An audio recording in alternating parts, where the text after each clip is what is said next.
Seja bem-vindo ao Jornal Regional. Segundo a edição desta sexta-feira do Jornal de Negócios, Portugal deverá receber mais 3 ou 4 mil milhões de euros do que estava previsto no acordo inicial com a Troika. Este bónus, que o Governo não tinha pedido, explica-se por flutuações cambiais e por alterações às regras dos empréstimos concedidos pelo Fundo Europeu de Resgate. A flutuação da taxa de câmbio afeta exclusivamente a parte do empréstimo que cabe ao Fundo Monetário Internacional. Já na parte do empréstimo que cabe exclusivamente aos europeus, o aumento da verba relaciona-se com as alterações técnicas que foram decididas em julho e agosto de 2011. A soma dos dois efeitos anteriormente citados soma pelo menos 3 mil milhões de euros ao empréstimo português, que passaria dos atuais 78 milhões de euros para 81 ou 82 mil milhões.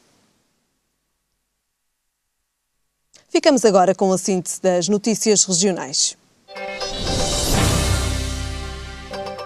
A Comissão de Trabalhadores da empresa Águas do Porto acusou a administração de incumprimento do novo regulamento da Caixa de Reformas, falando numa dívida de 1,8 milhões de euros aos funcionários no ativo. A empresa municipal Águas do Porto diz que compete à direção da Caixa de Reformas dos ex-SEMAS restituir aos trabalhadores no ativo os descontos feitos pelos funcionários para aquela entidade. A Ordem do Carmo, no Porto, pretende negociar o arrendamento das instalações do hospital como forma de manter a sua atividade. O Sindicato dos Trabalhadores em Funções Públicas e Sociais do Norte considerou, em finais de dezembro, que a Ordem do Carmo estava no fim, tendo em conta os poucos funcionários que lá trabalhavam para assegurar cuidados aos mais de 30 irmãos com residência permanente nas instalações na Praça Carlos Alberto. A Autarquia do Porto quer prorrogar o protocolo assinado com a Associação de Turismo do Porto e Norte por 6 meses. Para concretizar o prolongamento do contrato, a Câmara obriga-se a transferir para a Associação uma comparticipação financeira no montante de 13,125 mil euros em fevereiro, acrescenta o documento. A intenção é aproveitar as potencialidades da Câmara e da Associação, tendo em vista a promoção do desenvolvimento do produto turístico de negócios na cidade do Porto. Em 2012, a Associação recebeu da autarquia 12 mil euros para cumprir o mesmo objetivo. A Câmara do Porto vai criar novas regras para obrigar os estabelecimentos de diversão noturna a adquirir limitadores de potência sonora e vai ainda agravar as punições e sistematizar as multas para vendas de rua, de forma a disciplinar a vida noturna da Baixa. Os espaços noturnos, depois de notificados, têm o prazo de 10 dias para fazerem esta nova instalação. O não cumprimento das imposições municipais poderá até mesmo determinar o encerramento do estabelecimento durante um período não inferior a 3 meses e não superior a 2 anos. O presidente do município afirma que o objetivo desta nova medida é incentivar a reposição da legalidade e garantir maior justiça na aplicação das multas. De acordo com um comunicado enviado ao Boas Notícias, Guimarães surge como o quarto destino da Unesco mais recomendado. O Centro Histórico de Guimarães é um dos lugares classificados como Património da Humanidade que os turistas mais recomendaram a nível mundial. Segundo a TripAdvisor, os resultados contaram com a votação de mais de 1 milhão de turistas, votos recolhidos em parceria com a Unesco, o que torna este estudo um dos maiores realizados nesta área.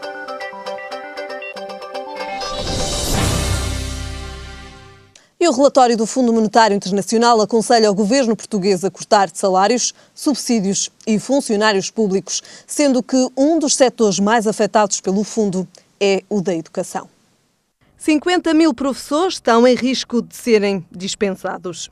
A sugestão é do Fundo Monetário Internacional e consta de um relatório divulgado pelo Jornal de Negócios com data de dezembro. O FMI recomenda ao governo português cortes mais profundos em várias áreas para alcançar os cortes de 4 mil milhões de euros na despesa necessários a partir de 2014. Cortar salários na função pública pensões, subsídios de desemprego e outros apoios sociais, bem como o número de funcionários públicos. São algumas sugestões do FMI. O organismo considera que a forma mais fácil seria conseguir, na função pública, rescisões amigáveis e vai mais longe ao sugerir que após 2 anos na mobilidade especial, os funcionários sejam despedidos. O documento, que está já nas mãos do governo português, considera que algumas classes profissionais, como os polícias, militares, professores, médicos e juízes, têm demasiadas regalias e continuam a ser um grupo privilegiado na sociedade.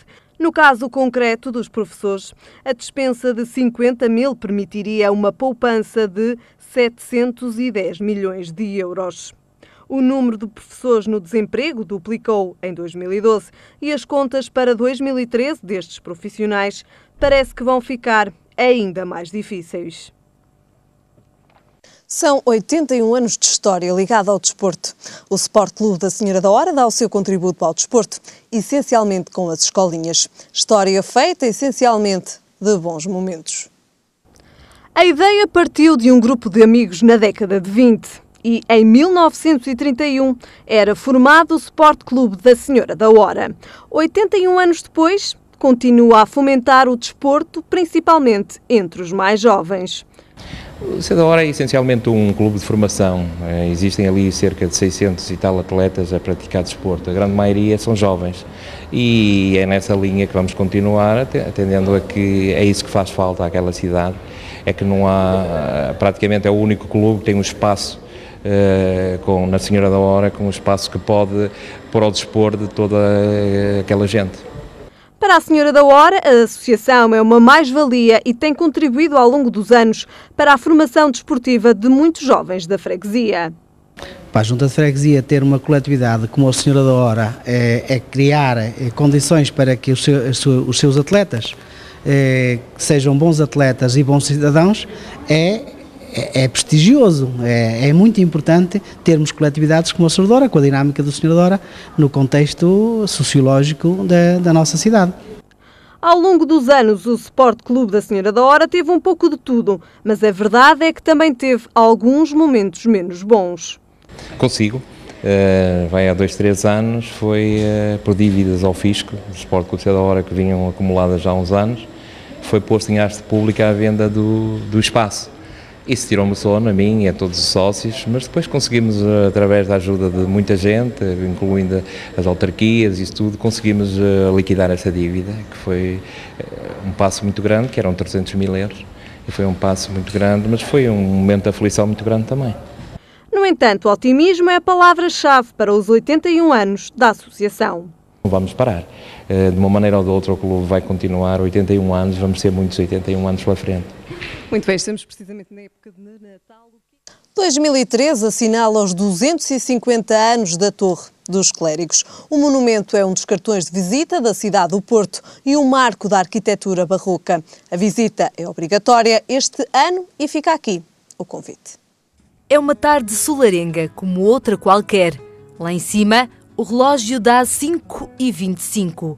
Na rua, passam a passo acelerado agentes da cidade, mas também turistas. A ninguém é indiferente a Torre dos Clérigos, um dos símbolos da Invicta que este ano vai comemorar 250 anos. Um bom motivo para não se deambular de cabisbaixo na cidade e erguer a cabeça para o céu. São 2 séculos e meio a fazer companhia à cidade e as delícias de quem é audaz o suficiente para subir os 255 degraus até ao cimo. A obra barroca é assinada pelo italiano Nicolao Nasoni, o arquiteto que projetou a igreja e a torre que se ergue à cabeceira. A igreja foi construída em 1732, a torre entre 1748 e 1763. A obra foi impulsionada pela Irmandade dos Clérigos Pobres, que talvez na altura não imaginasse o impacto visual da Torre dos Clérigos na cidade. É impossível não olhá-la, perto ou longe, onde ainda é avistada. É feita de granito, tem 6 andares e ergue-se com 76 metros de altura, que lhe conferem uma monumentalidade indiscutível. Só de fora é um encanto apreciar, mas a visita vale a pena e a originalidade de Nazoni, usada no interior da igreja e da torre, é um desafio a descobrir o monumento por dentro. Este ano, muitas surpresas são de esperar para as comemorações dos 250 anos. Por exemplo, para os mais golosos, um chocolate vai ser apresentado com o nome Clérigos em 2013. Então aqui um convite para visitar a Torre dos Clérigos no ano em que cumpre 250 anos. E passamos agora ao comentário. Comigo tenho Lourdes Soares. Lourdes, boa noite. Obrigado pela sua presença. Começamos com 11 anos como Presidente da Câmara do Porto de Rui Rio. Que balanço é que se pode fazer destes 11 anos, no último ano do mandato?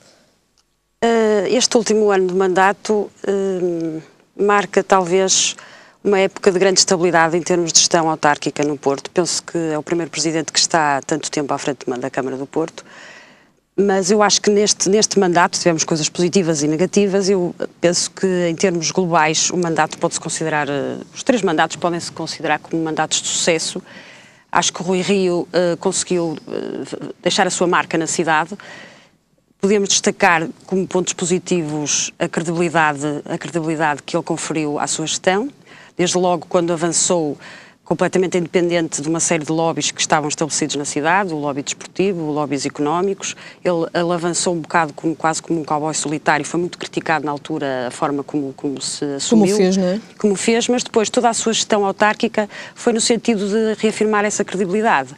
O próprio rigor financeiro que pôs na sua gestão, o facto de deixar a Câmara do Porto no final destes 3 mandatos com contas equilibradas, vieram consolidar a sua imagem, que aliás ultrapassa bastante a cidade do Porto, mesmo em termos nacionais. Ele é considerado uma das figuras com mais prestígio em termos políticos por essa credibilidade. Esse é um dos aspectos positivos.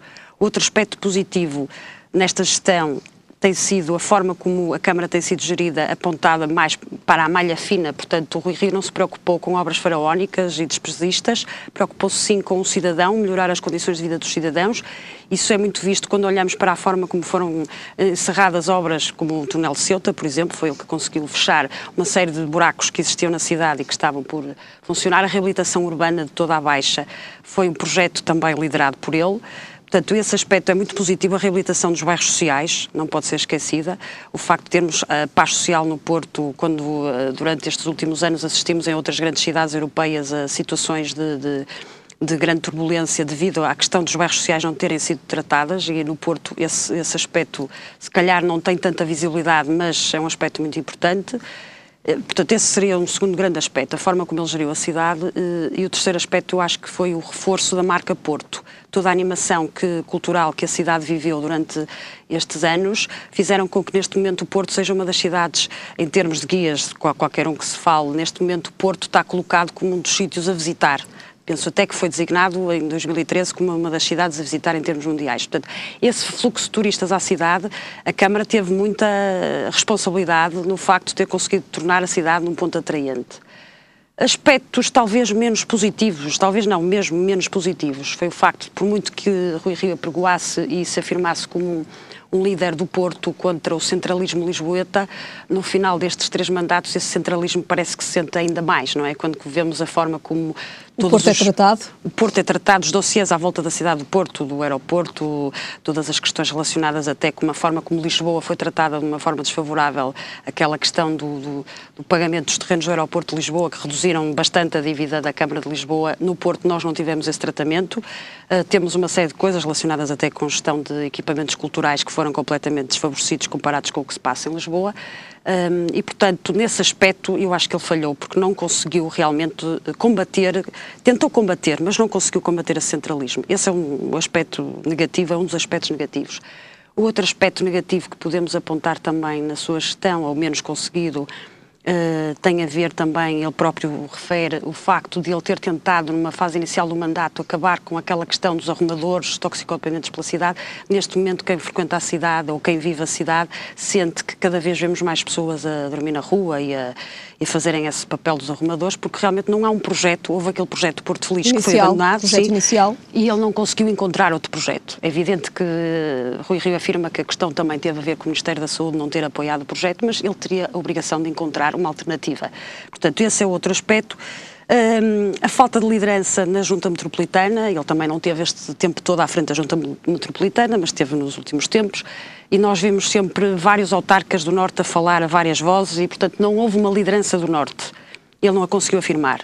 Isso também se notou na nomeação da gestão, por exemplo, da Metro do Porto, da própria CCR. Não estou a dizer que tinha que ser ele a indicar as pessoas, mas notou-se que realmente... Houve esta falta aqui de liderança, de se afirmar enquanto líder da Junta Metropolitana do Porto. E por último, e que não é de menos, é evidente que ele não anteviu, não preparou a sua saída. Portanto, nós sabemos todos que os mandatos são limitados, portanto ele sairia no final deste mandato, e o que vemos é que o PSD vai escolher um candidato, já escolheu o Dr. Luís Filipe Menezes, que é um candidato com bastante protagonismo, não é? Um candidato com muitos aspectos positivos, mas que tem uma visão para a cidade e uma visão da gestão autárquica completamente diferente da dele. Portanto, ele não soube preparar a sua saída. Acha que deveria ter ele próprio deixado, digamos assim, um sucessor?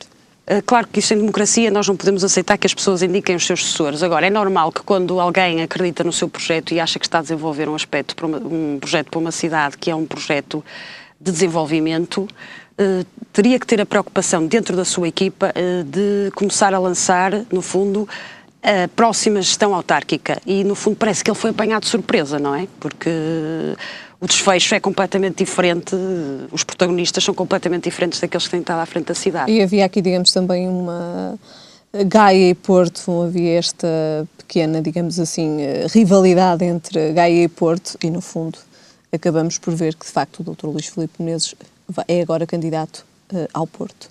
Claro, porque como nós estávamos a conversar há bocado sobre a questão da liderança da Junta Metropolitana, isso está tudo relacionado, não é? Se ele não se afirmou como líder da Junta Metropolitana, é evidente que essas guerras Gaia-Porto ou personalidades, Luís Filipe Menezes, Rui Rio, no fundo ele saiu derrotado, não é? Porque o protagonista, um dos protagonistas dessa guerra é a pessoa que, se ganhar as eleições, lhe seguirá.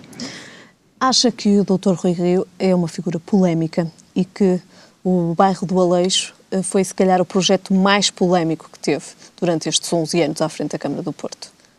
O bairro do Aleixo também foi objeto nas últimas eleições autárquicas de diversas propostas dos outros partidos sobre o que se vai fazer no bairro do Aleixo. As pessoas mostraram-se preocupadas. Agora, todos nós que por alguma vez na nossa vida passamos naquele bairro do Aleixo, temos consciência de que aquilo não poderia continuar assim. Aquilo era um inferno mesmo para as pessoas que lá vivem e que não estão relacionadas com o tráfico e o comércio de droga. E, portanto, a solução do Rui Rio pode parecer chocante, passar pela demolição do próprio bairro do Aleixo.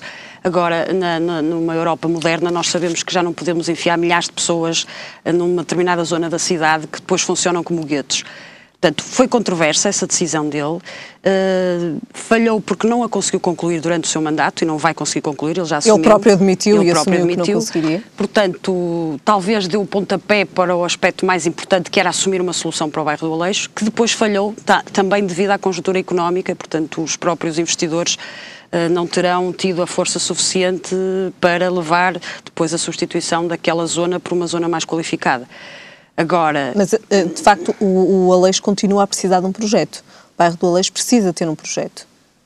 E eu acho que o projeto que o Rui Rio e a gestão autárquica do Rui Rio têm para o bairro do Aleixo, que não a conseguirão concluir, parece-me um projeto acertado. O facto de relocalizar as famílias dentro da cidade do Porto, desde que garantam às famílias condições dignas e melhores até do que as que tinham no bairro do Aleixo, porque todos nós acompanhávamos pelos jornais as situações de rusgas diárias quase da polícia e, portanto, em que os próprios cidadãos que lá moram e que não têm nada a ver com essas situações de crime se sentem sitiados na sua própria casa. Portanto, aquele projeto não poderia concluir-se de outra forma que não fosse começar tudo de novo. Portanto, esperemos que a próxima Câmara consiga concluir esse projeto de uma forma que seja a melhor possível para os cidadãos que lá habitam e para toda a cidade. Muito bem. Questões, então, que certamente ainda estão em aberto neste ano, que é também um ano de eleições autárquicas. E Portugal deverá receber mais 3 ou 4 mil milhões de euros do que estava previsto no acordo inicial com a Troika, uma notícia avançada esta sexta-feira pelo Jornal de Negócios.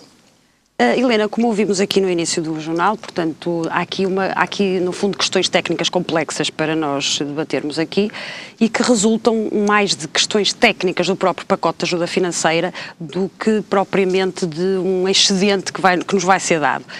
porque como foi aqui dito e muito bem, há um pacote inicial de 78 mil milhões de euros que é distribuído por 3 entidades, uma das quais o FMI, e esse pacote que é distribuído pelo FMI estava indexado a um cabaz de moedas que, entretanto, a sua fixação cambial oscilou, e nesse aspecto Portugal foi favorecido com essa oscilação cambial e, portanto, desse pacote, penso que eram 26 milhões de euros, nós vamos receber não 26, mas 27,5.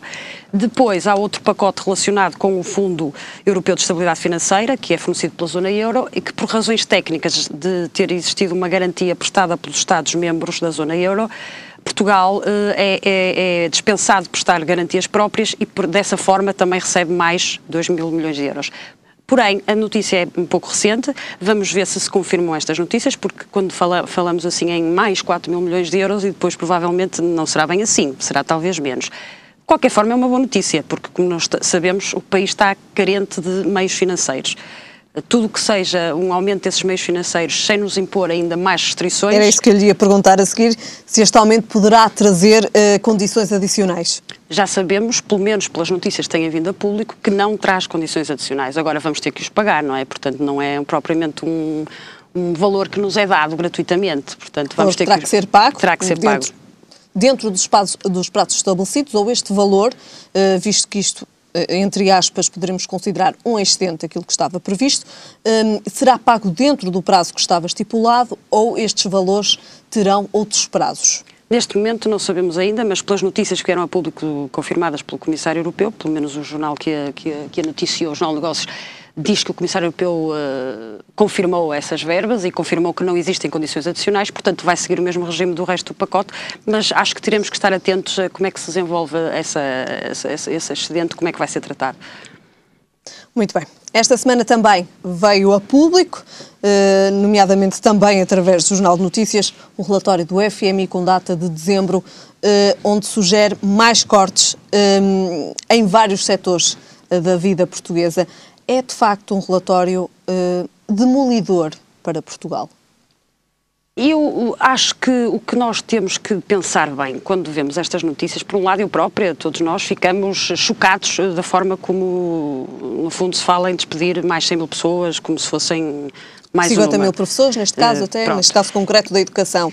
Agora, temos que pensar bem no que é que este relatório significa. O relatório é elaborado por uma entidade que não é portuguesa, portanto uma entidade internacional. A pedido do Governo, segundo a pedido do Governo, veio a público. mas portanto não é realizado pelo Governo, é um relatório técnico e que, no fundo, traça um diagnóstico do que é o problema também que neste momento temos com a dívida pública. E essa parte não pode ser ignorada nem pode ser desprezada. Portanto, acho que o relatório tem que ser também aproveitado para nós fazermos um diagnóstico do que é que podemos mudar e do que é que devemos mudar.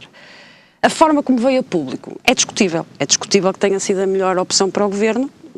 Parece-me até que não foi, não é? Porque senão não teríamos estas reações generalizadas de toda a opinião pública, que ficamos todos chocados com a forma como... Veio a público este relatório, como se foi tratado este relatório. Exatamente. Agora, passando ao lado da espuma dos dias, não é? Desse primeiro choque, o relatório pode servir de ponto de partida para que haja um consenso alargado na sociedade portuguesa e dentro da política portuguesa dos principais partidos, do PS e do PSD e do CDS e dos outros partidos que queiram aderir, sobre quais são realmente as funções do Estado, a tal reforma do Estado que se fala. Agora a questão que podemos colocar é, será que a forma como este relatório foi divulgado vai prejudicar ainda mais que existe esse consenso sobre... Eu acho que temos que passar por cima disso. Agora, o Governo realmente tem que ter a liderança deste processo, porque quando começamos a ler, como lemos no relatório, que se fala em despedir 20% dos funcionários públicos, não é? Que se fala em despedir... Aumentar também as propinas exatamente, no ensino secundário. Despedir 50 mil professores, reduzir os subsídios de emprego. Algumas destas medidas, quer dizer, não podem suscitar que não a nossa repulsa. Outras, nós podemos pensar um bocado, quer dizer, se os funcionários públicos trabalham 35 horas e os privados trabalham 40... Se calhar... Provavelmente temos que pensar essas coisas e o diagnóstico que é feito pelo FMI pode servir como uma base, nem que seja de rejeição, para muitas dessas medidas que lá são propostas. No entanto, este relatório, e agora vamos nos cingir também à notícia anterior, este relatório tem data de dezembro. Hoje ficamos a saber que é possível que Portugal venha a receber mais 4 ou 3 ou 4 mil milhões de euros. De alguma forma, este valor que Portugal vai receber da Troika, a mais daquilo que estava à espera, pode de alguma forma, digamos assim, aliviar os prazos de Portugal e pode ajudar de alguma forma a equilibrar as contas? Isso já está confirmado que não tem qualquer interferência com essa questão da redução do déficit público e da redução da despesa estrutural do Estado. Até ao final de fevereiro, o Governo tem que apresentar à Troika, porque no âmbito da 7ª revisão, portanto, mais uma daquelas visitas que a Troika nos vai fazer. Exatamente, para ver se nós a primeira do ano de cumprir, 2013, a exatamente, 7ª. Para ver se nós estamos a cumprir o memorando e continuamos a ser o tal bom aluno, entre aspas, da União Europeia e que está a seguir, tal como a Irlanda seguiu, que está a seguir o bom caminho, o caminho da redução da despesa e do déficit. Portanto, até ao final de fevereiro, o Governo vai ter que apresentar um programa de redução estrutural da despesa. Porque virem mais 4 mil milhões, mas são 4 mil milhões de dívida. Portanto, não foi riqueza que Portugal criou, é dívida. No ano a seguir nós vamos continuar a ter a mesma despesa em termos de Estado e que vamos ter que suportar. Os portugueses não conseguem suportar mais impostos. O que é contraditório, controverso e incoerente é que as mesmas pessoas que há pouco diziam que não se pode continuar a penalizar os portugueses, a classe média trabalhadora, com mais impostos, também venham dizer que não concordam com este relatório de todo. Eu posso dizer que não concordo com muitas das conclusões. Agora, a parte do diagnóstico, se foi bem feita, nós não podemos continuar a enfiar a cabeça na areia e dizer que não existe. Portanto, temos que analisar muito bem cada premissa deste relatório, se as conclusões se nos servem ou não, porque aí é que entra a política. Portanto, para nós sermos geridos pela Troika e pelo FMI, então não precisávamos ter eleito este governo. E eu penso que as pessoas no Governo sabem disso. Portanto, os portugueses esperam que o Governo lidere um processo em que Portugal consiga reduzir a sua dívida, o seu déficit, mas continue a ser uma nação desenvolvida. Porque algumas das conclusões que se extraem deste relatório atirariam Portugal para um país, a nosso ver, já no limite de um país em vias de desenvolvimento. Quer dizer, quando nós começamos a pôr em causa a educação daquela forma, ou medidas sociais, ou medidas... Se calhar o setor mais afetado é o setor da educação, segundo este relatório.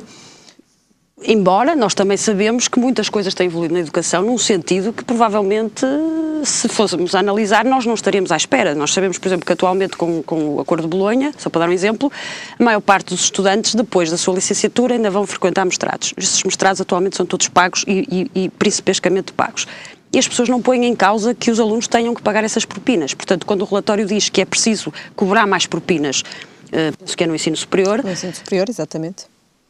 Talvez seja de ponderar, porque realmente nós temos é que decidir, e isso tem que existir um consenso entre os principais partidos, o que é que nós entendemos que são as funções do Estado, que não podemos abdicar dessas funções para ter um país desenvolvido. E quando chegarmos a uma conclusão e a um núcleo fundamental dessas funções, então poderemos discutir medidas concretas. E é esse passo que penso que o Governo tem que dar, não pode estar dependente de organismos internacionais para o fazer. Muito bem. Lourdes, voltamos a ver-nos para a semana então.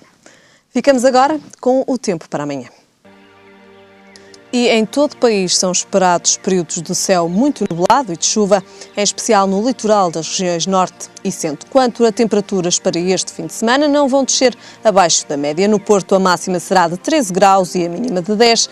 Em Lisboa, a máxima será de 15 graus e a mínima de 8. Em Faro, a máxima será de 17 graus e a mínima de 9 graus. Viana do Castelo, Braga, Porto, Aveiro, Coimbra, Leiria e Lisboa estão até segunda-feira em alerta amarelo e laranja devido à agitação do mar, segundo o Instituto Português do Mar e da Atmosfera. E é tudo por hoje, já sabe. A informação regressa amanhã. Até lá, fique bem.